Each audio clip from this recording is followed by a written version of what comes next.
Okay, this is our newest brooder. You see the birds in there?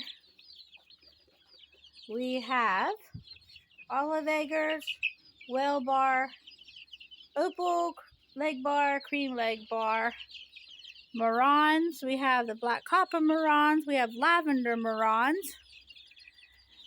And yeah, so they're all at home in their new brooder. And their brooder is an old chest freezer with the lid taken off. And we put wire on top.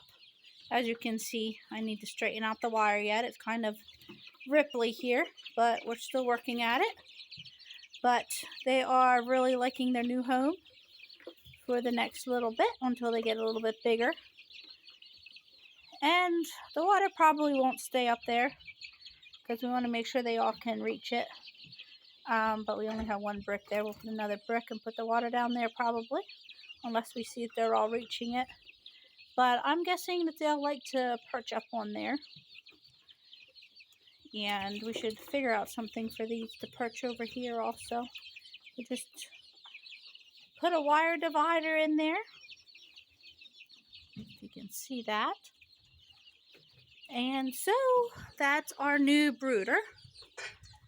No, not anything great to look at, but I'm really excited about it. And it's so much fun to just watch the birds and listen to them.